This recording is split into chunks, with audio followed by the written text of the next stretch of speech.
You're listening to Pombo and Peter's Picks, the home of your favorite sports betting podcast, presented by The Daily Goat.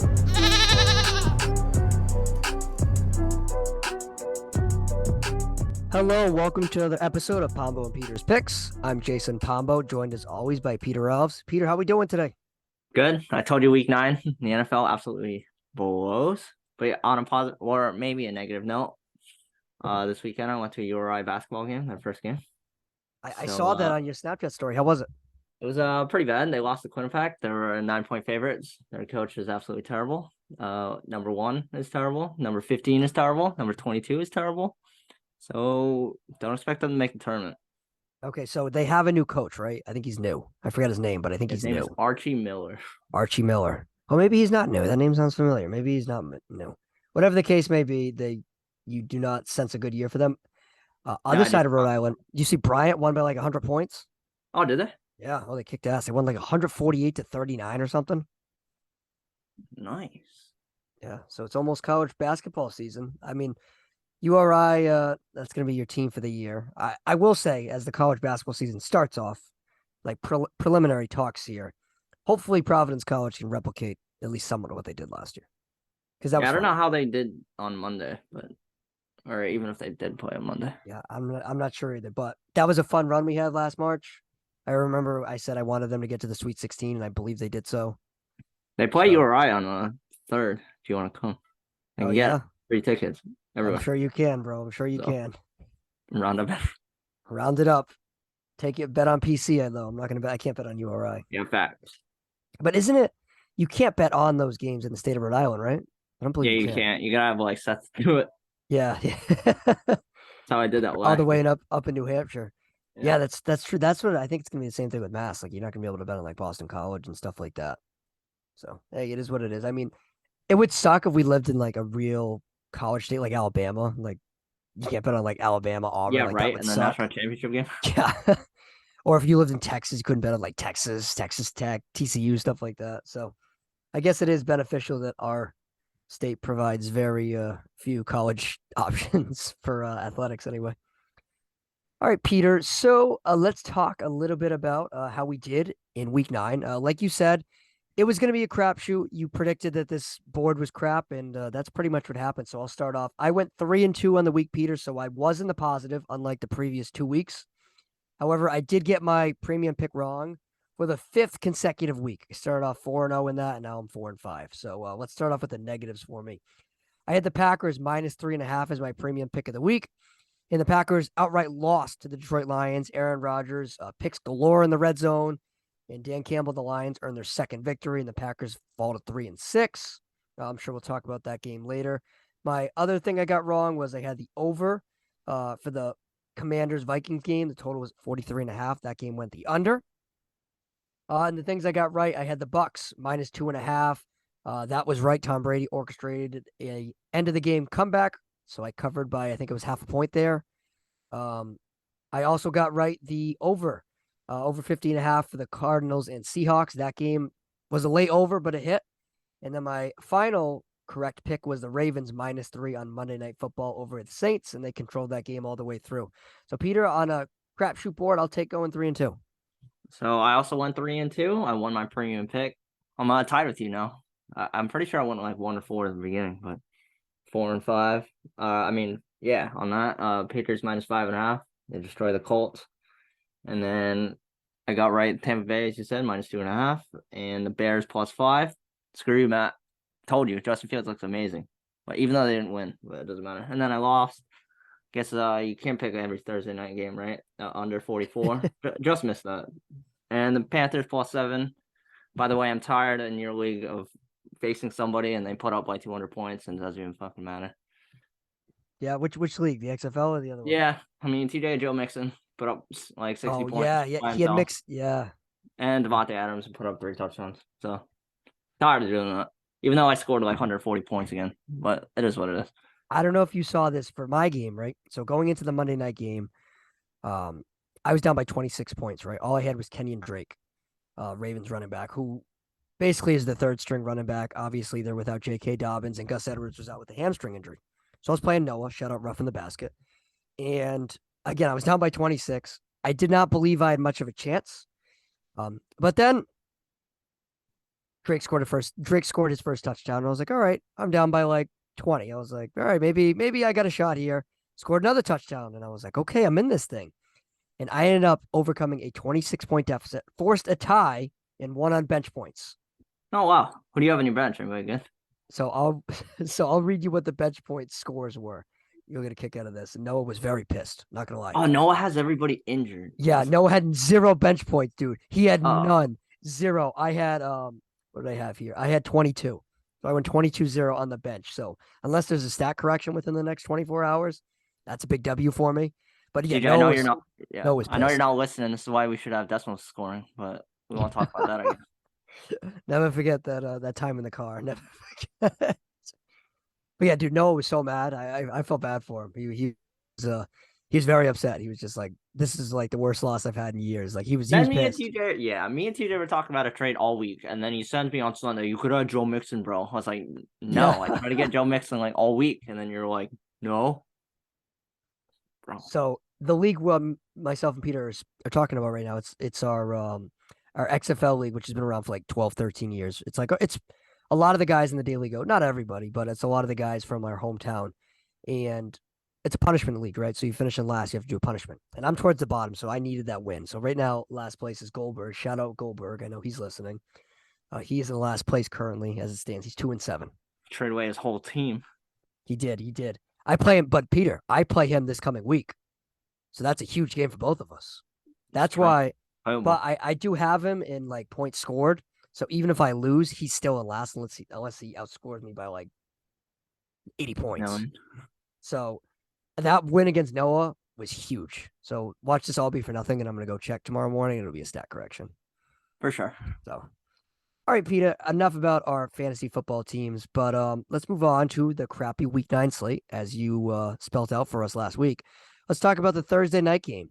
The Philadelphia Eagles entered Houston 7-0, and they took care of business against the Texans. They won 29-17 to move to 8-0 on the season. Jalen Hurts was 21 of 27 for 243 yards and 2 touchdowns. Dallas Goedert, he was the number one go-to guy in this game. 8 catches, 100 yards, and a touchdown on 9 targets. Other side of things with the Texans, Davis Mills, he looked pretty good in the first half, but the second half ended up slowing down for him. He was 13 of 22 for 154 yards, 2 touchdowns, and 2 picks. Damian Pierce had 27 carries for 139 yards. And Philip Dorsett, old friend Philip Dorsett, he had 3 catches for 69 yards.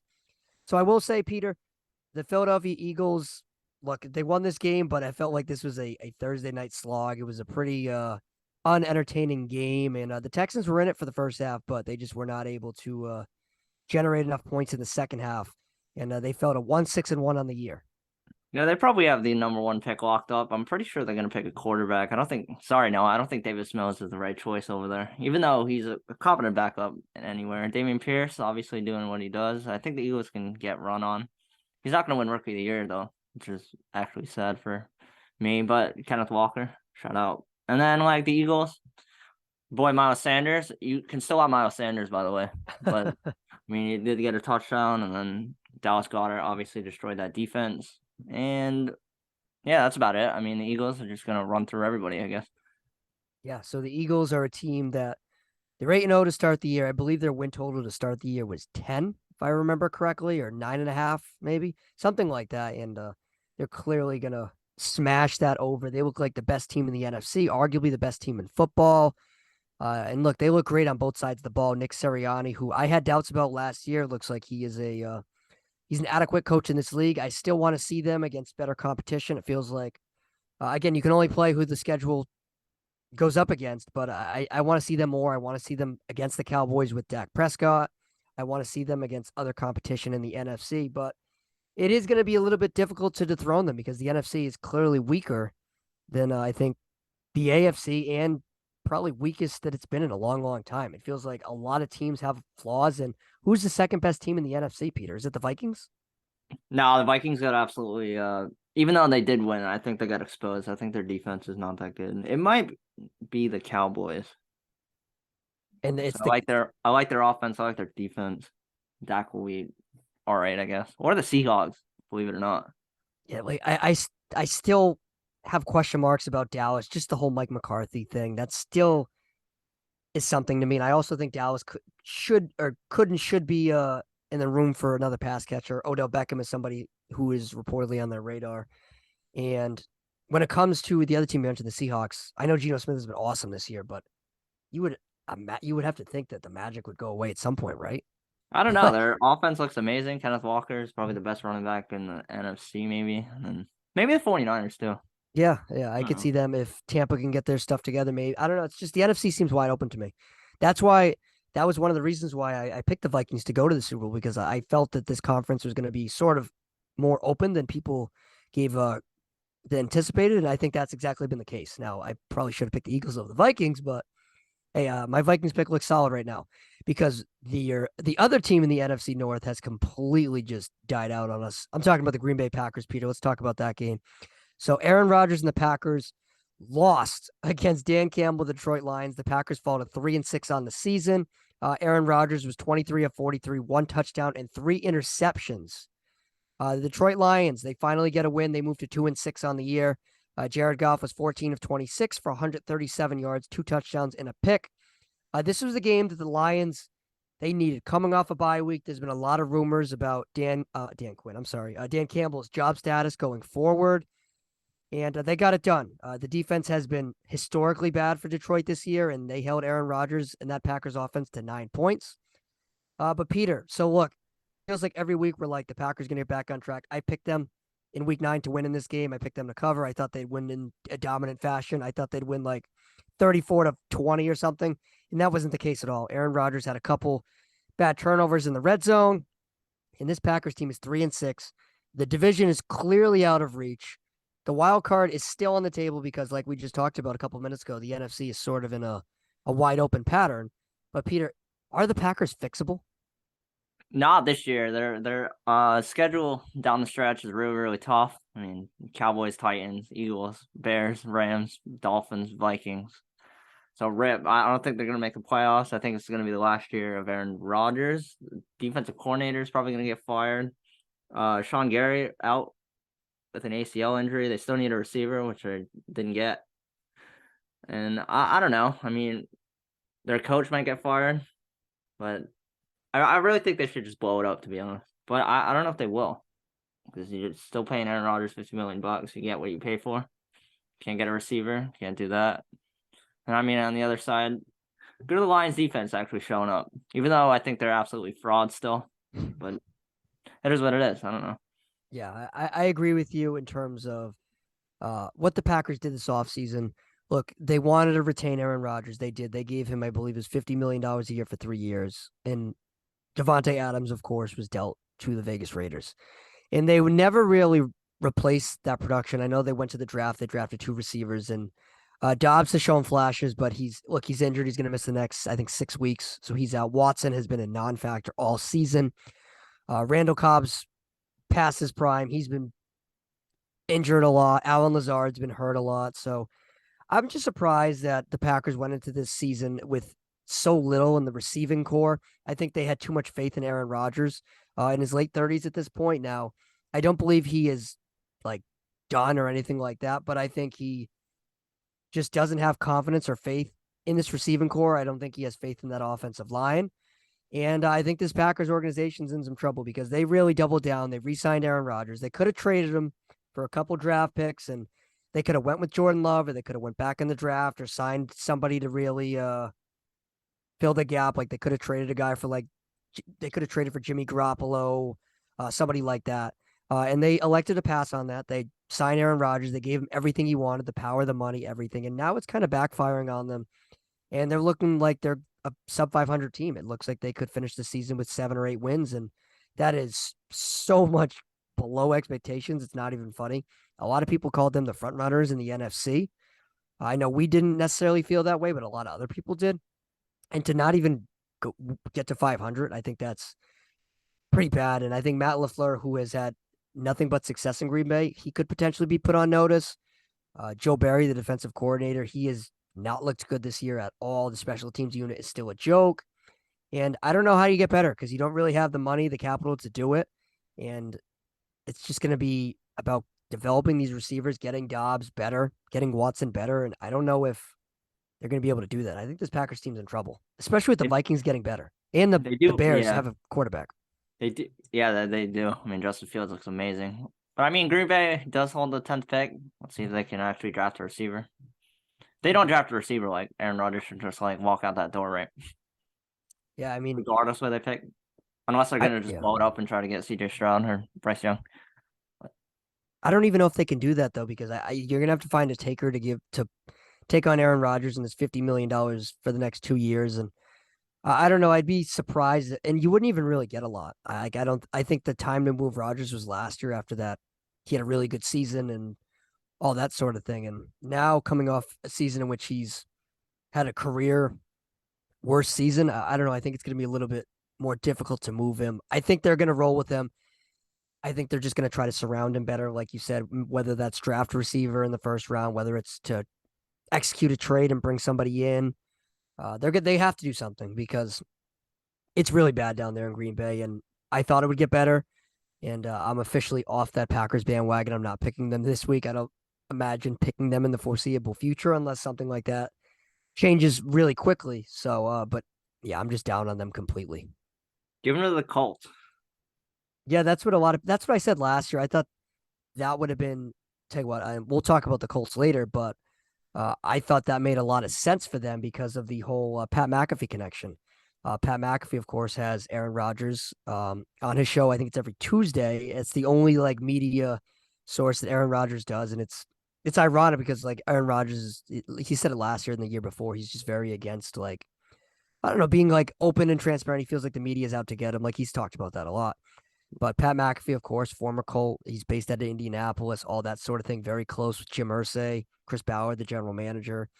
I thought there was something there, and they, of course, went in the direction of Matt Ryan, and that's completely blown up. So, and we'll talk about that later. But yeah, I don't know what you do if you're the Packers. I really don't. You're in a lose-lose situation because now Jordan Love, they clearly don't believe in Jordan Love. That's why they paid Aaron Rodgers in the first place. So it's a mess. Well, I mean, have you seen Jordan Love in the preseason? He's absolutely garbage. Yeah, but he never really was giving a real, Fair. I guess, true opportunity. But yeah, I'm no Jordan Love guy. I never really was. So I do think ultimately they'll probably end up moving him at some point. All right, Peter, let's shift gears to the AFC East. So, Peter, the New York Jets, after an awful performance against the Patriots in which Zach Wilson threw 3 interceptions, I think you called him a bust, right? I believe you called him a bust. Yeah, it's over for Zach Wilson. It's over for Zach Wilson. So the Jets, they hosted the Buffalo Bills, who many people thought were the best team in the NFL, and they came out with the victory. The Jets beat the Bills 20-17. Zach Wilson did not turn the football over. He was 18 of 25 for 154 yards and a touchdown. The Jets running game got going with Michael Carter and James Robinson, new acquisition from the Jaguars. Carter rushed for 76 yards and Robinson rushed for 48 yards. Rookie Garrett Wilson had 8 receptions for 92 yards. Other side of things with the Buffalo Bills, Josh Allen. This is back-to-back games in which he hasn't necessarily looked like that MVP quarterback in which he did earlier in the season. Allen was 18 of 34 for 2 interceptions. He was sacked 5 times. He was the leading rusher for the Bills, of course, with 86 rushing yards. The Jets moved to 6-3, and the Bills fall to 6-2 on the year. Another storyline for this game, Peter, is Josh Allen hurt his elbow in the game. It's like it reportedly could be like a UCL injury. It's like an elbow tendon sort of thing. So it's unclear what his practice status is going to be this week or going forward. So maybe by the time we release this, we'll get an update on that, but there is no firm report on that. Some people think it's just going to be day to day. Some people think he could miss a couple weeks. There's even been other reports that maybe he could miss the rest of the year. So it's kind of up in the air for Josh Allen and the Bills right now. But if Allen is going to, let's say, miss a little bit of time, are the Bills completely screwed for the foreseeable future? Go Case Keenum. Hell yeah. But no, I don't think they're screwed. They have a good offense all the way around. I mean, their receivers could bail out Case Keenum. You saw a bad Josh Allen in this game. They don't have a running game. I know they traded for Naeem Hines, but he wasn't involved. Obviously, he got traded on Tuesday. But I think this is a division. I'm pretty sure this division is going to have 4 teams. They all have their flaws. They do have all their flaws. Yeah, I think everybody else in the AFC has flaws too. So yeah. And we talked about sort of like the levels of the AFC, and it feels like it's the Chiefs and Bills and everybody else. If you take Josh Allen away from the Buffalo Bills, then it's the Chiefs and everybody else. So that gives a team that has flaws more of an opportunity. And Josh Allen, right, last two games, he's really struggled, like I just talked about. He's thrown 4 interceptions. His completion percentages the last 2 weeks. 2 weeks ago was 52%. Last week it was 53%. So look, he's struggling a little bit, and the elbow injury absolutely hurts for sure. And I'm concerned about the run game as well. If you take Josh Allen away from that equation, you're gonna have to lean on guys like Devin Singletary, who is having a half decent year, but again, his usage hasn't really been there. And James Cook, they don't believe in him. So can they get Naheem Hines going? He's more of a pass catcher anyway. So I don't know. So let's just. I got the Bills schedule pulled up here, Peter. Buffalo they host the Vikings this week. If Josh Allen is not there, I think that's a loss. That's a revenge game, Case Keenum, right? Yes, that's true. It's funny how poetic that is. You're right. Then they host the Browns. Then they're at Detroit, at the Patriots, and then home against the Jets. So that's their next 5 games. So again, we don't know if Allen's going to miss any time. Allen might not miss. He might not even miss a practice. Who knows? But that elbow injuries can be tricky, especially when it's throwing elbow and everything That's else. his rookie year injury too, right? Yeah, he got injured. Yeah, it's more of like a pitcher's injury, and so it does have an effect. It's going to have an effect on his velocity, his arm strength as a whole. So it's something to keep an eye on for sure. Like again, I don't know. If I were a Bills fan, I would be a little bit honestly, if you're the concerned. Bills, you can hold them out for 3 weeks and just have them ready for the Patriots, Jets, Dolphins. Yeah, you could do that. You could absolutely. But again, another one reason why they might be a little hesitant to do so is because the AFC East is so close. If the Bills were 3 games up, then yeah, maybe you do it. But if the Bills lose, and let's say the Jets, Patriots, and Dolphins win, it's it's basically a tie. So I think that could be a reason why they hesitate to do that sort of thing.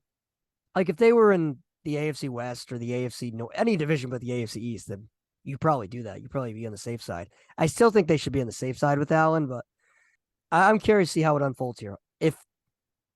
I think that we'll probably get a report in the next, 24 to 48 hours. For sure. All right, Peter, let's talk about my weekly Las Vegas Raiders. So my Vegas Raiders, right? Look, again, going to Jacksonville in this game, the Raiders held, I believe it was a 20-0 lead in the game. And they ended up losing to the Jacksonville Jaguars. They blew another lead. The Jaguars win 27-20.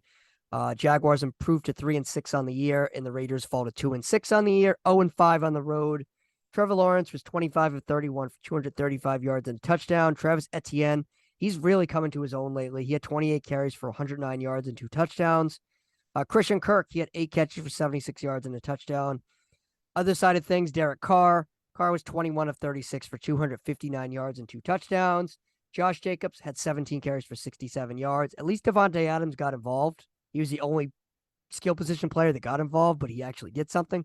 He had 10 catches, 146 yards, and 2 touchdowns on 17 targets. So last week we kind of were displeased with the Raiders for not feeding Devontae Adams, and now they fed him 17 times. So, like I said, Peter, the Raiders fall to 2-6 on the year, and it feels like it's getting worse and worse by the week for the Raiders. So, yeah, I think we both came to an agreement last week that they're probably not going to make the playoffs and all that sort of thing. I still don't think McDaniels gets fired. The whole Gruden thing, I think, is the reason that's going to save McDaniels. If it wasn't for that, then I think he would be on the hot seat. But right now, I still don't think he is. Here, I'll let you go. I know you love the Raiders, but I mean, they blew another 23-10 lead. Raiders are the worst team I've ever seen in my life. Our theory was right, though. Devontae Adams did have the flu. I mean, he doesn't have the flu anymore.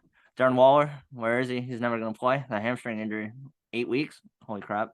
Josh Jacobs, he can't run the ball anymore. Like 3 weeks ago, he scored like 3 touchdowns. Now he's nowhere to be found. Josh McDaniels, I think, should be fired. I don't care what you say. And then Jaguars, I mean, Trevor Lawrence looked fine. He got some of his throws actually impressed me, but it is what it is. You can't lose to the Jaguars. Raiders are the worst team I've ever seen in my life. It's so bad. It's so bad. Look, Trevor Lawrence, he had a good game in this game. I think this Raiders defense is really bad. And I'm surprised. I thought it would be a little bit better. They released Jonathan Abram, their former first-round pick, the safety. They cut him on Tuesday. So, I don't know. I think the defense is really bad. Offensively, it feels like it's Devontae Adams, and that's it. Hunter Renfrow has not made a leap that I anticipated he would in this offense. Darren Waller, who I guess was in trade rumors as well. There was a lot of rumors, I guess, about that after they paid him. So I'm not sure what's going on. And maybe there's some internal disagreement with his injury and the team and all that sort of thing. So maybe that's what's the holdup for Darren Waller. Maybe the team wants him to play and he's like, nah. But they just paid him. So if I'm the team, I'm a little annoyed. I still don't think Derek Carr is really fitting in with this Raiders system. He's just not. I feel like we've criticized Derek Carr for not going to Devontae Adams enough, and I think in this game he went to him too much. Like, he got targeted 17 times, and Adams only had 10 receptions. They weren't on the same page.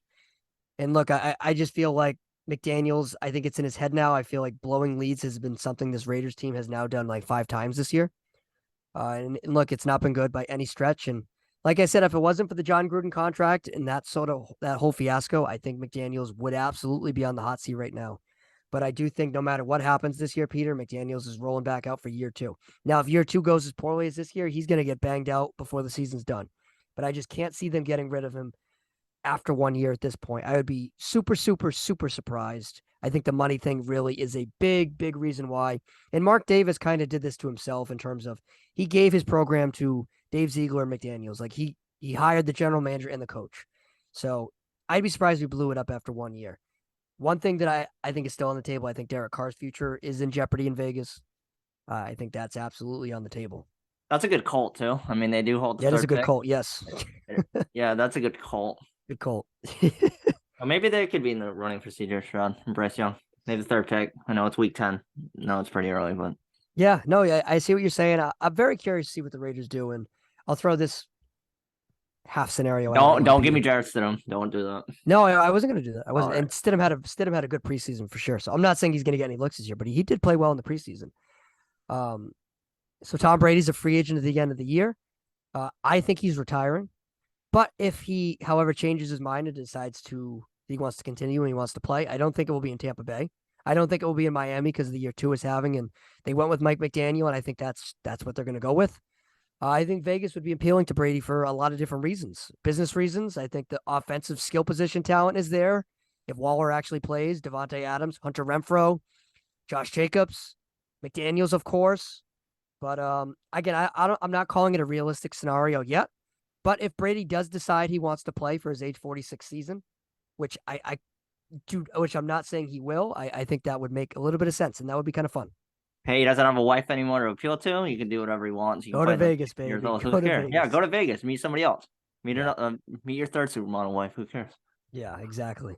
But again, I don't know how realistic it is. I still think Brady's retiring and he's going to be calling Fox games next football season. Or actually, I think he's not going to do anything next season. I think he's going to take the year off. Then I think he's going to do Fox games. But if Brady does go to Vegas, I think that would be absolutely absurd. Again, again, it's very, very unlikely. So I forgot he's getting $35 million from Fox.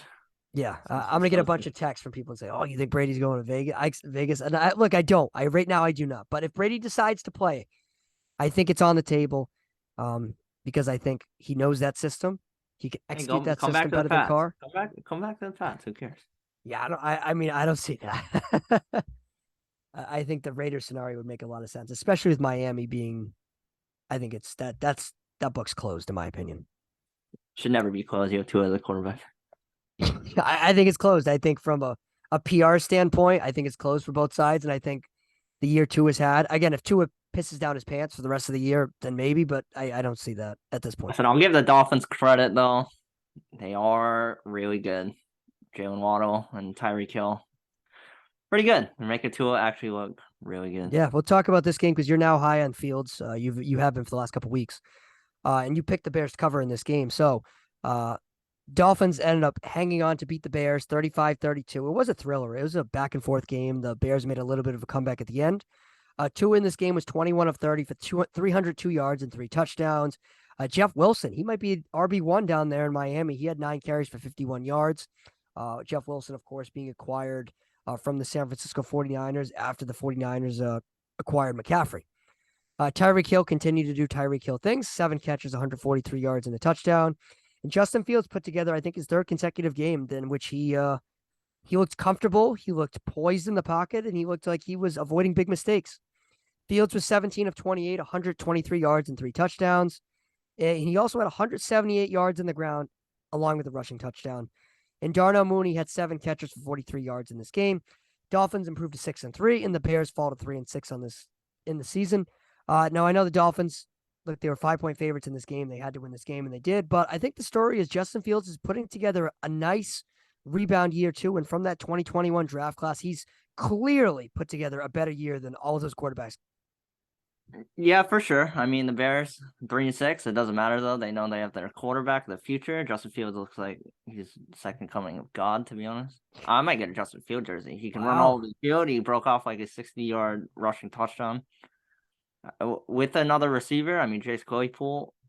Did he play? Yeah, two receptions, 13 yards. He should get more in the playbook. I think they should draft another receiver to help him out next year. But Bears are looking good. Their future's bright. And as I said, the Dolphins. I mean, Dolphins are Dolphins. I hate the Dolphins, but 6-3 or 6-3, and it is what it is. But if you draft last year's draft class, I mean, Justin Fields should be no lower than 2.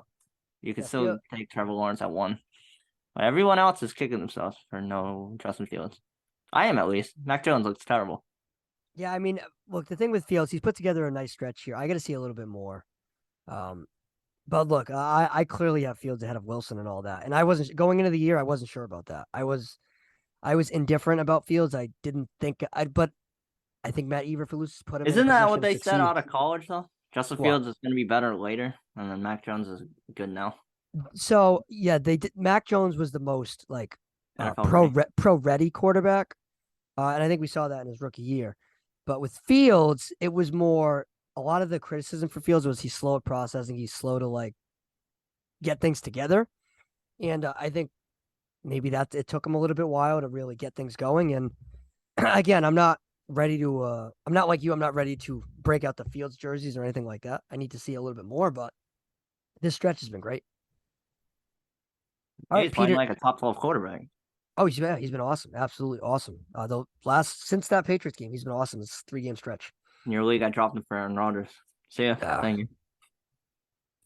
Look, there you go. All right, Peter, let's talk about. We were mentioning Tom Brady before. Let's get back to that game. So, Tom Brady and the Bucs. Again, this was a very low scoring. I hope you took the under in this game. Game against the Rams. 2 offenses that are struggling, 2 offensive lines that are struggling, and this is exactly how this game unfolded. The Bucs ended up coming back to beat the Rams 16-13. Tom Brady in this game was 36 of 58, 280 yards and a touchdown. They continued to not run the ball successfully. Fournette only had 19 rushing yards. And the Bucs leading receiver was Cade Otton, believe it or not. 5 catches for 68 yards. Who would have ever guessed that? And an offense with Mike Evans, Chris Godwin, Leonard Fournette out of the backfield, even Brashard Perryman. Other side of things, Matt Stafford still doesn't look comfortable behind that offensive line. Stafford was 13 of 27 for 165 yards and a touchdown. He was sacked 4 times. Darrell Henderson had 12 carries for 56 yards. Cam Akers, he was finally active after a month of trade rumors. And Cooper Kupp continues to be the only offensive player on that team. 8 catches, 127 yards and a touchdown. So the Bucs move to 4-5, and they take hold of that division lead in the NFC South. And the Rams fall to 3-5 on the year. So, Peter, the Bucs, you pretty much bet them to win the Super Bowl. You had Brady as the MVP, so this was a big win for you. Yeah, Brady's not going to win MVP, but it looks pretty good. I mean, rushing, they can't get that going. I think Rachaad White's going to take over Leonard Fournette's job sooner rather than later, just to see what they have out of the rookie. And then receiving, like, I don't get. Do they practice with like no gloves on? Like, they're dropping balls like no matter what. Like Mike Evans, Scotty Miller, your boy, last drive was catching 3rd down, 4th down passes all the time. It's good to see. Yeah, Mike Evans looks old to me. He looks old and beat up. And I know you're a big Mike Evans guy, but he doesn't look like he's the same Mike Evans as he was last year, or even previous years. And I think that's not good. With Scotty Miller, I've been a big Scotty Miller guy for a couple of years, but he just doesn't get the playing time. But when he's out there, he makes an impact. So I'm not sure why he doesn't necessarily see the field. I know he's more of a slot guy, so he's like Godwin. But when he's out there, he makes plays. Yeah, and then the Rams, as you said, I mean, Cooper Kupp accounting for like 75% of Matthew Stafford's he's their whole yards. It's literally there. Yeah, I wanted Cam Akers so bad just to like get like 15 carries, like 100 yards and a touchdown, so bad. Just be like, why didn't you play me for the last like 5 weeks? But obviously, it didn't happen. Not behind that offensive line. I think there's a lot of teams in the NFL, like the bad offensive line plays making the quarterback play like really bad. Like, and I tell you what, I think Matt Stafford has regressed. I think that elbow injury that he had, it has absolutely impacted his arm strength and the Rams offense as a whole. But that offensive line is really hurting that team. And we've seen that a lot throughout the NFL. It's just bad offensive line play. I feel like that's been a real story for this season. I mean, we see it in New England. We see it everywhere, though. Yeah, you can talk about New England. The Colts, that was the worst offensive line on both sides I've I ever seen in know. my whole life. Exactly, Peter. So before we get into the Sunday night football game, we can talk about Pat's Colts. So, Peter, I was there, and the Patriots won, so the curse of Jason Pombo being there looks extinct. The Patriots won 26-3. It was a defensive, pretty much masterpiece for the Patriots. So let's talk about the Patriots defense. I think they had 9 sacks, I'm sorry, and Sam Ehlinger was 15 of 29 for 103 yards. He threw an interception. The Colts were, of course, without Jonathan Taylor in this game. Offensively, they looked inept. Offensive line was really bad, which is crazy because that was the strength of the Colts for so many years. It wasn't that long last ago. year that was amazing. That's why Jonathan Taylor won. It wasn't that long ago. Yeah. Other side of things with the Patriots, their offense did not look great either. Mac Jones was 20 of 30, 147 yards, 1 touchdown. He was sacked 4 times. Ramondre Stevenson had 15 carries for 60 yards. He also had a receiving touchdown in this game. But like you said, this game was about bad offensive line play. I think we saw it on both sides. The Colts offensive line was worse than the Patriots somehow. But wow. So, Peter, your take on I will say this. Your take on the Patriots offense as a whole, if you had to blame the issues, right? 1, 2, 3, 4, 5, if there's 5, how would you go? Obviously, one's the offensive line. They're missing their center, David Andrews, obviously, and Cole Strange getting benched every other week, and then Isaiah Wynn. Number 2 is Mac Jones. Even though that there's bad offensive line play, he's still missing like Stevenson. He's still missing some throws. I don't think it's all Mac Jones' fault. Number 3 is obviously Matt Patricia or whoever's running the offense. They should be fired. And if Matt Patricia is the offensive coordinator and the offensive line coach, yikes. So is it you have 3 problems? Yeah, that's about it. I'm gonna extend it. I'm gonna extend the olive branch a little bit further. I'm gonna say number 1 is the offensive line. Like you said, the David Andrews injury has clearly impacted Cole Strange, clearly impacted the whole line. Isaiah Wynn, who, I'll tell you what, right tackle has been a complete no-show for the Patriots all season long since week 1, and Isaiah Wynn's been bouncing between that and guard, and it's been a complete mess. Marcus Cannon, who looked adequate, is now on IR. He's out for 4 weeks with a concussion. So they need David Andrews back, and I think the interior part of the line will look okay. Michael Wenner's been fine. Trent Brown, for the most part, has been fine, but it's been awful for Isaiah Wynn, and Cole Strange has been up and down. So, and when you lose Andrews, it's just like a trickle-down effect. Number 2, I want to blame it on the play calling. Whoever you want to slice it up. Number 3, I'm going to blame it on the lack of receiver separation. The receivers in this game had 0 separation. They don't win routes at all. It's very seldom in which they win routes. But we got Tyquan Thornton, 3rd quarter. Yeah, no? And number 4, I'll blame Mac Jones. He's number 4 on my list, which is last on the list. I think when you have nothing around you when you're a young quarterback, you're going to struggle, and that's exactly the hand that he's been dealt in this situation. And I will say, I think they have a bye week this week, so big bye week, because then they have the Jets coming after. So we will see how. Yeah, they got to show me they can beat the Jets again. If they beat the Jets this week, I think they could have something cooking. Yeah, and then obviously, I didn't know. Obviously, the Colts coach got fired on what is it, Monday? Yeah, you want to hit that now? Yeah, I didn't know that Jeff Saturday was obviously that's a fake interim coach, but like I didn't know that he had any coaching experience like at all. He does not. Just like put Pat McAfee back there. That's like the same crap. Yeah, tell you, this is one of the craziest stories of the NFL season. So like Peter said, on Monday, Frank Reich was fired. Frank Reich, I believe, was the coach there for the Colts coach for 6 years, maybe something like that. And I'll tell you what, I think Frank Reich's a good coach in this league. I think he'll be hired next year. Like I said, this year, this is why I'll tell you how he got fired. He was a big Carson Wentz guy. He was all in on Carson Wentz. The Carson Wentz experiment was deemed a failure by Jim Irsay and Chris Ballard. Wentz was shipped out, and they brought in Matt Ryan. He wasn't necessarily in love with the fit of Matt Ryan, and that's why Matt Ryan was benched. And he went with Sam Ehlinger, and Sam Ehlinger has not looked good either, of course. And I think they wanted to make a decision here, and offensive line has looked awful. Defense has looked pretty good, but Darius Leonard, I mean, I don't know. Personally, it feels like he's not the same player. So I get some question marks there. The receiver room, Michael Pittman hasn't taken a step forward. So I think that's all on Matt Ryan and yeah, exactly. But that's why Reich was fired. And Jim Irsay bringing in Jeff Saturday out of the ESPN booth was, again, it's one of the most controversial decisions I've ever seen. Like, seriously, that's like, tell you what, the Texans interviewed Josh McCown last year, and they've kind of like, they flirted with him the last couple of years to be their head coach. McCown's the same thing. He has no coaching experience, but if you bring him to start the year, like McCown, like, okay, he's going to hire his own assistants and do that sort of thing, right? Cool.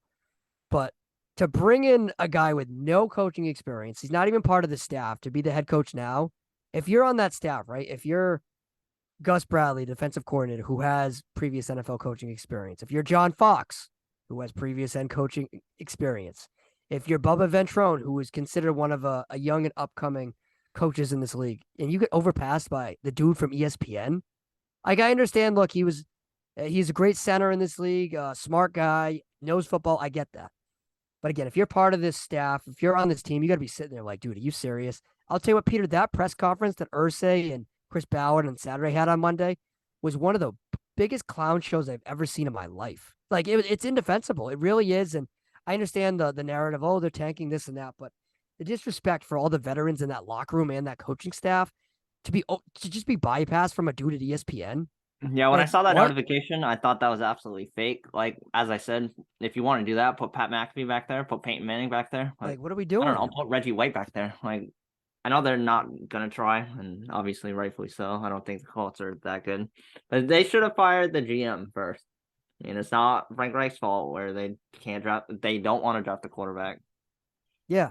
Don't want to sign any receivers. They don't want to sign any offensive linemen. They're saving the cap for I don't even know what. I don't know either. And I think Ballard, he might not be far behind. And they even asked Jim Irsay, they were like, so like, are you like worried that Saturday doesn't have any experience? He's like, no, he doesn't have bad tendencies. He doesn't care about analytics or anything like that. And I don't know, like, if seriously, there's a lot of veteran coaches on that staff. Like I just mentioned, John Fox has been to a Super Bowl. Gus Bradley, he was the defensive coordinator for Seattle. He coached in Seattle. Where did he coach? Gus Bradley, was it Seattle? Jacksonville. No, Jacksonville. Yeah, Jacksonville. I know he flamed out, but bear with me here. He was a coach in this league. He's a respectable defensive coordinator. And you're bypassed by Jeff Saturday, the dude from ESPN. Yeah, bro. I mean, like, put Peyton Manning as your quarterback coach, put Seriously. Reggie White as your wide receivers coach, and just bring back the whole like 2018. Or That's whatever. like Bill Belichick being fired tomorrow and the Patriots hiring Randy Moss. Yeah. Like what? Like what are we doing? Well, like Teddy Bruschi or something. Yeah, like, yeah, Bruschi's the coach now. Like, what are you doing? If you want to do that at the beginning of the season and you want to make waves and that sort of thing, that's fine, because he's going to hire his own staff and he's going to get the program. This dude literally has been tweeting about the NFL season all year. He tweeted like last week, the Raiders are horrible, and now they have to play the Raiders. Like, it makes no sense to me. It really doesn't. If you're Jeff Saturday, he's probably sitting there like, I'm screw it. What do I get to lose? You know? Well, Jeff Saturday's like, listen, that's a pay raise. Who cares? Oh yeah, I don't blame him. Like, again, anyone asking you to be an NFL coach, you're gonna say, yeah. He's probably like, ESPN, can I leave for a head coaching job? And they're like, wait, you? Yeah, like what? They're like, yeah, I got the call. And then they're like, yeah, go ahead. And like I said, I don't blame the Colts if they go into next year and if they went into next year and they're like, actually, Jeff Saturday, you're going to be our coach, because he's going to hire his own staff and whatever, and the players will buy in and all that sort of thing. Like, why did you have to do it now? Like, he wasn't going anywhere. He was on ESPN. It wasn't like a team was going to hire him tomorrow. Like, he's going to be there next year. Yeah, he was already consultant for the team, which some people have been saying, like, that's such a BS term. Like, David Ortiz is a consultant for the Red Sox. He just walks around spring training and points at people. Like, yeah, that's like Veritek. Yeah, no, but Veritek's an actual like bench coach. But like, whatever. It's just annoying with it. I don't know. If you're a Colts fan, like, I don't understand how you can support this. I really can't. Frank Reich, I know he might have run its course in Indy, but it just feels like, look, you picked them to win the AFC South. Like, they had high expectations with Matt Ryan. Some people picked them as the dark horse in the AFC. I don't know. It's just indefensible in my opinion. If you're Gus Bradley, John Fox, if you're Bubba Ventrone, you're going to be like, dude, I can't wait to leave.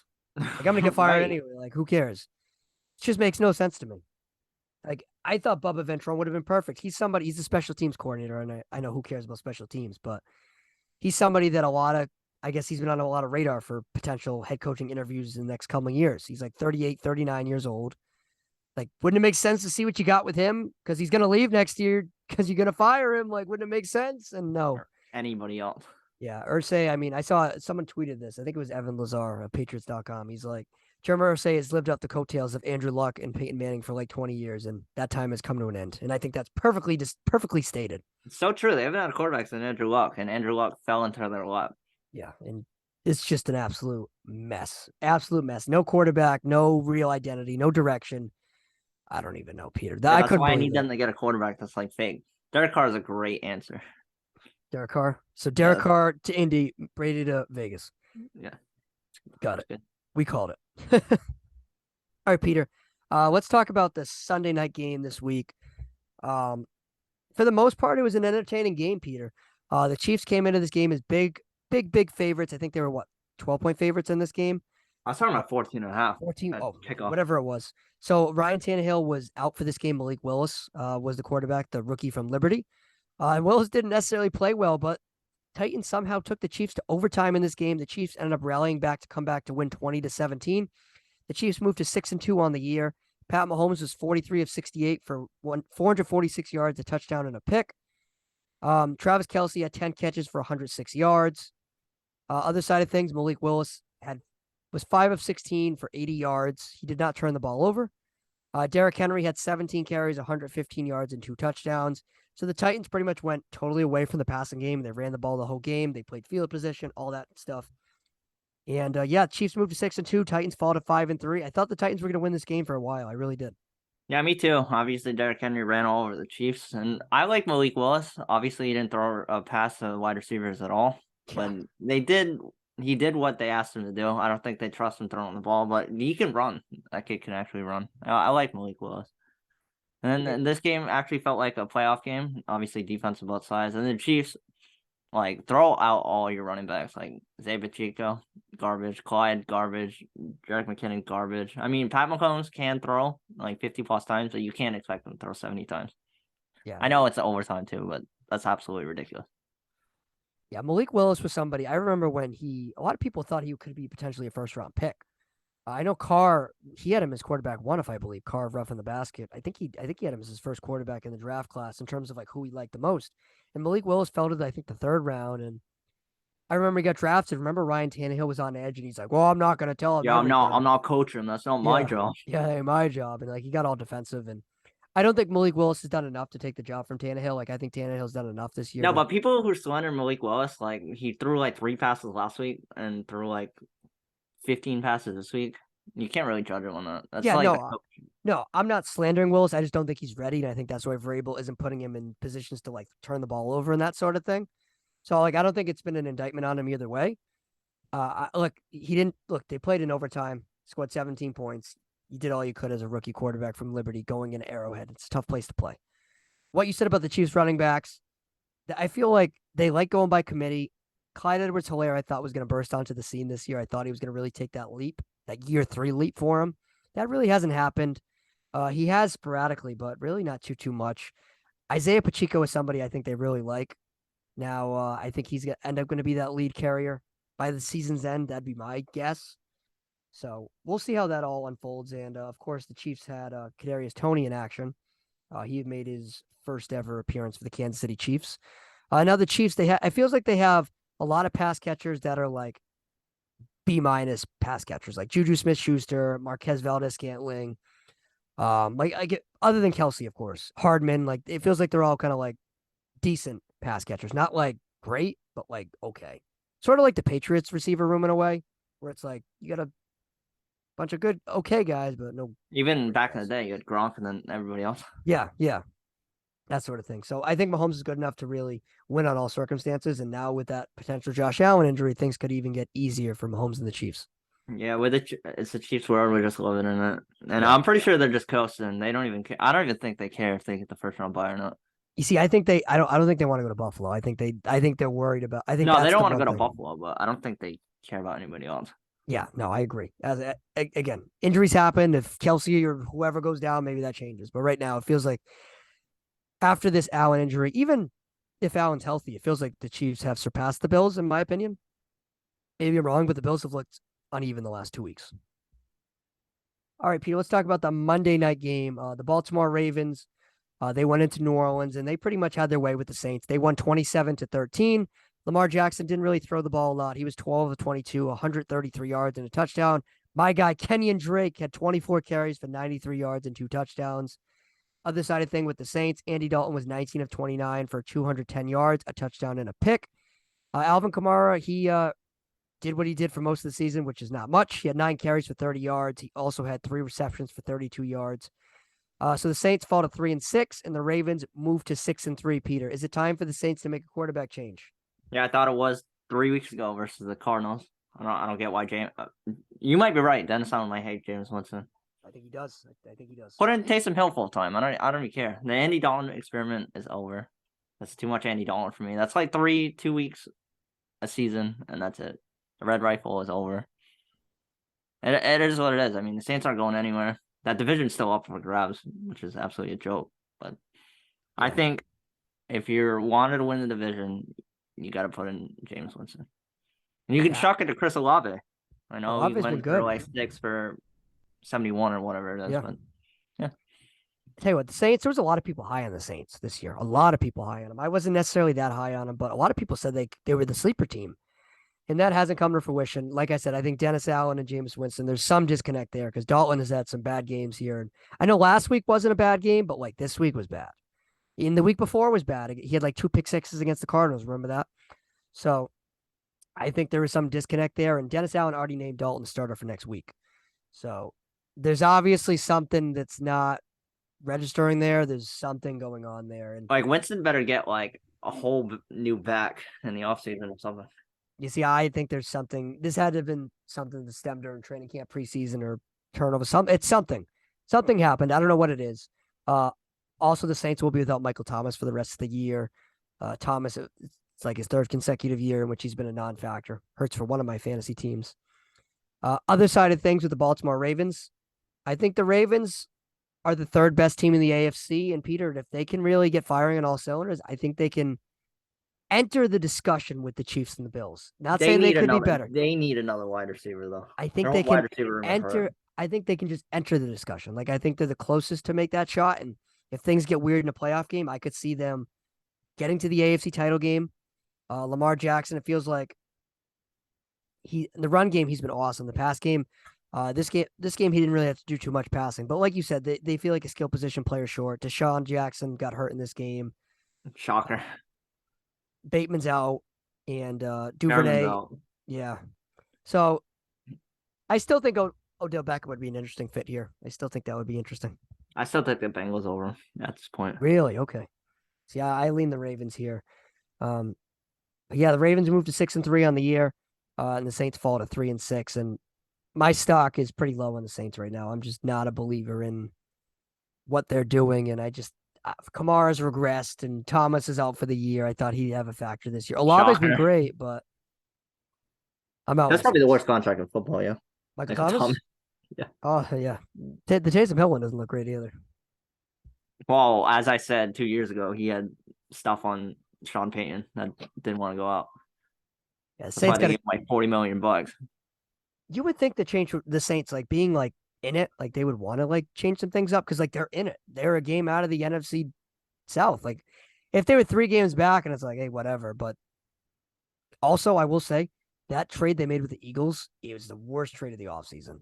The Saints do not, if you know what I'm talking about. Yeah, Chris Olave is amazing. Yeah, the Saints traded up in the draft, and they do not have a first-round pick. And like, look, I like Olave and stuff, but they don't have a first-round pick, and that's going to be a top 10 pick for the Eagles, right? Philadelphia has the 6th pick. Right now would be the 6th pick? Yep. Yeah, and it feels like the Saints had a lot of holes to be going all in. I don't know, just me. Eagles are going to trade down for sure. Probably. All right, Peter, you want to get our picks for the week? Let's do it. All right, you want to start off? Yeah, I'll start off. Bucs minus 2.5 in Germany. I want to pick a Germany game. I think the Seattle defense is a little overrated. And I think Tom Brady, even though he looks terrible, I don't think his receiver is going to be this bad for too long. Ooh, so going with the Germany game, Peter. I like it. I think this is a wild pick, and I like it, Peter. I'm going to go with you as well. I'm going to go Bucs minus 2.5. I feel like I picked them now 3 weeks in a row, but I'm rolling with it. I think Tom Brady and the Bucs offense, that press conference Tom Brady had at the end where he was like, that's bleeping awesome. Like, he seemed pumped up. I think they're going to carry some momentum into this game. In Seattle, who have been in such a high, they're down for a little bit of a, they're due for a little bit of a down streak here. I like the Bucs here minus 2.5. All right, next pick, I'll pick the Thursday night game. If I get this wrong, I'm not picking a Thursday night game. Well, other than Thanksgiving again. Panthers +3. They faced in the overtime throw 2 weeks ago. I think the Falcons defense is absolutely terrible. Even if I know PJ Walker's supposed to start, even with Baker Mayfield, I think they can get back on track. They got absolutely shelled by the Bengals. Yeah, absolutely right on that one. My next pick, Peter, I'm going to go with the Steelers +2.5. They're hosting the Saints. The Steelers are coming off a bye week. And look, I've kind of crapped on the Saints for the last 5-10 minutes. I'm going to continue to do so. I'm just not a believer in Dalton. I think Mike Tomlin off a bye week here. I think to get the young quarterback right, and maybe we see Najee Harris actually do some things here. I like the Steelers in this game, and I like them at +2.5. I like them to win outright. Next pick, I have the Cowboys -5 over the Packers. Listen, if the Packers can't put up 13 or whatever it was, 15 points on the Lions, I have no idea how you're going to stop Michael Parsons in that defense. I don't even know how they're going to score. I think Aaron Jones is going to be out too. AJ Dillon's pretty good, but that's bad. My next pick, I'm going to go with the Rams -3 against the Cardinals. I'm picking the Rams. Oh, absolutely picking the Rams in this game. The Cardinals do not play well against the Rams, Peter. I told you this for a long, long time. Kyler Murray can't figure out that defense. It happened earlier in the year. It happened in the playoffs. It happened all last year, and I like the Rams here. Backs against the wall. Good bounce back spot for them. Rams -3. Next pick, I have the 49ers -7 over the Chargers. I think the Chargers' run defense is absolutely terrible. The Chargers, I don't think is going to have any wide receivers. Bad luck for the Chargers. I think McCaffrey might go over 300 yards. You think so? Yeah, I think he's going to have a big game. Peter, you're going to hate my next pick, but I have to do it. Raiders -6.5 against Jeff Saturday and the Colts. If Josh McDaniels, if Josh McDaniels, Peter, cannot win this game against Jeff freaking Saturday out of ESPN and Sunday Countdown, then the Raiders have the problem with the Raiders is a lot worse than I thought. The Raiders need to win this game. On the Raiders if they even lose outright. Oh, absolutely. The Raiders cannot lose this game. They will not lose this game. They need this game. And if you're like I said, if you're a Colts player or coach, your owner quit on you, your general manager quit on you, you have the dude from ESPN as your coach, the Raiders cover and win this game. And Peter, they have to. I can't see them not. You never. I think I know. Shelled versus the Saints, so it doesn't matter. I know. And my premium pick of the week, the Bears -2.5 over the Lions. That's more on the Lions defense and Justin Fields. I think Justin Fields is going to run for over 200 yards in this game alone. Also, I forgot to mention the Rams are going to be my premium pick at -3. Oh, Rams are my premium. I'm telling you, man. Kyler Murray, like you talked about before, Call of Duty's out. Cardinals coming off a bad loss. Rams, tell you what, you know how Kyle Shanahan has McVay's number? McVay has Kingsbury's number. That's my premium pick. All right, Peter, my last pick of the week, I'm going to go Commanders +11 against the Eagles on Monday Night Football in Philly. The Commanders have been in some tight games this past 3 or 4 weeks here, and I think this one's going to be a little bit tight. And I think the Eagles ultimately probably win this game, but I think Taylor Heineke does enough to make this like a field goal touchdown game. And I think the Eagles are due for just a slight regression and a slight close game. I think they need something like this. I think that would be beneficial for them in the future. So, I like the Commanders here +11. I actually like that. I like Taylor Heineke. Good decision, Washington over Heineke over. You should have started all year. Yep. Oh, that was all picks, right? Yeah, you already made your fifth. All right, Peter. So we'll see how we fare. I know, Peter, you hate my board this week, dude. Well, I don't like the Raiders. I don't like the Rams. Steelers are okay. You like the Commanders, though, so I feel like that makes up. Yeah, I like the Commanders. You like the Commanders. We'll see how we do, but like I said, back against the wall for the Raiders. They absolutely need this, and look, I just think the Cardinals can't play against the Rams, so that's why. All right, Peter. To conclude here, not conclude, but let's transition. Let's talk about the World Series. So Peter, you were correct about the World Series. I was wrong. The Houston Astros ended up winning the World Series. Shout out Mattress Mac for cashing in. $75 million. $75 million. And the Astros win their first World Series title since 2017, I believe. So, Peter, what do you think of the series as a whole? Did you enjoy it? And how would you, I guess, rate this baseball season as it reaches a conclusion? I liked it. I mean, consistent. Well, no one or two pick for the American League obviously won, but I like the series as a whole. Justin Verlander finally got his first World Series win, and the Astros are officially a dynasty. If you like it or not, they are. So, and Game 4, I just want to highlight that. I don't care if it's a combined no hitter. I hate combined no hitters. Like, get that Not out a of my fan. head. No, I'm not a fan of that. But I like the World Series this year. It's the second worst World Series of like all time, I think, in TV numbers behind the Rays and whatever the other team was, Dodgers or whatever. But it is what it is. I liked it. One thing that, Peter, I'll give you a little bit of an insight. I don't know if Matt Cooney has told you this, but so me and Matt have DirecTV, right? And Fox has been He did tell me this. Fox Yeah. has been blocked out for us for like a month. And I don't know if it's been a month, but it's been a while. And so I've had to watch it on like streams, which has been kind of annoying. And I've been a little frustrated. You could have used my like Xfinity thing. No, it's all good. It's all good. I tell you what, the one time I got pissed, so UCLA played Oregon. You remember that maybe like 3 weeks ago? And of course, I bet on UCLA, of course. And Yeah, I was shocker. pumped to watch the game. It was a 3:30 game on Fox. I was like, let's go all in on UCLA. And I changed the channel and it wasn't there. I was like, you got to be freaking kidding me. I was so mad. And of course, the bet lost. UCLA lost. And it's because I couldn't watch it. Yeah, Matt asked me for my login because he's like, "Yeah, it's blacked out." I'm like, holy crap! Yeah. So when me and Matt were at Dylan's house on Saturday, shout out Dylan, Cheap Talk Wrestling, and he had the World Series on him. Me and Matt were like, "Wow, we can finally watch a World Series game on TV." Like that was kind of annoying. So yeah, but again, shout out to the Astros, Dusty Baker finally getting that World Series title, and shout out to the local kid, World Series MVP Pena. Right? Kind of cool. I didn't realize he was that local until the playoffs. To be honest with you, I didn't really know that story.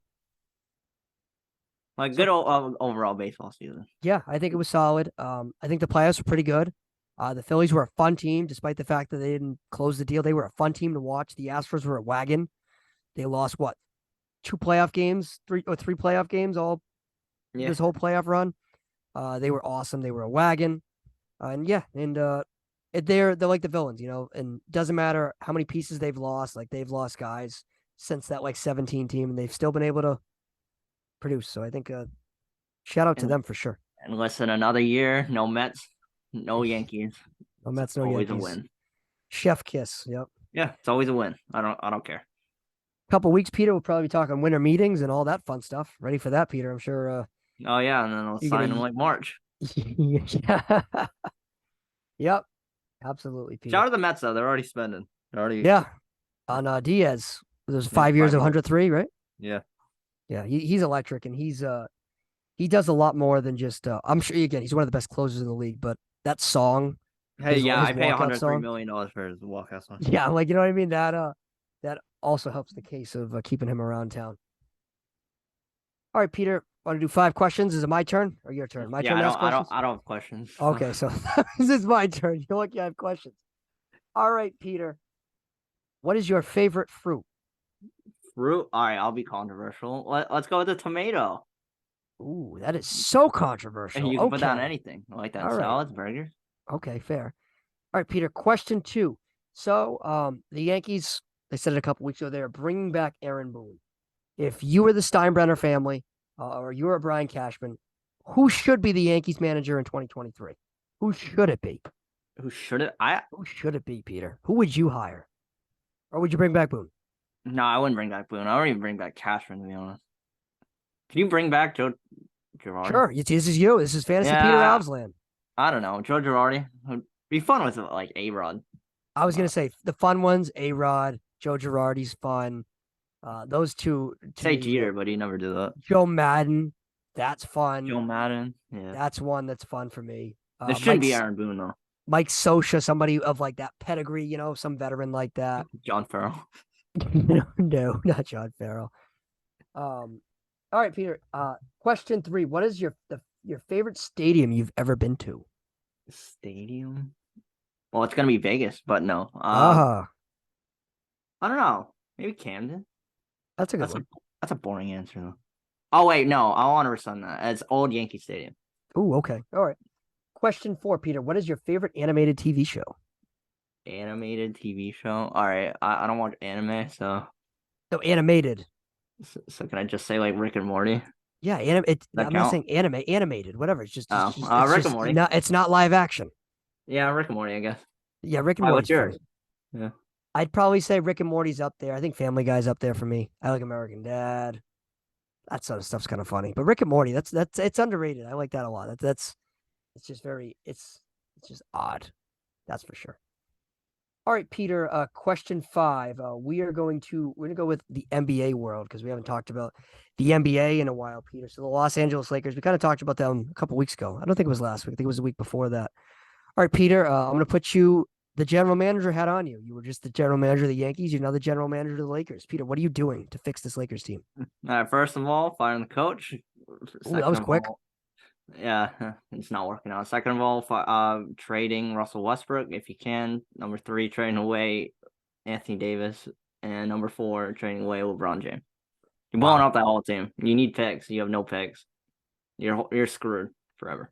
Peter wears a lot of hats in this podcast. General manager of the Yankees, general manager of the Lakers, and a Lonzo Ball fan. Yeah, I mean, try to get Lonzo Ball back. Yeah. Speaking of Lonzo, 2 seconds. Nice Sure. TikTok you posted. I know you have a knee injury. You're dancing on your knee. Your knee absolutely looks fine. Ooh, so Peter's calling BS on Lonzo.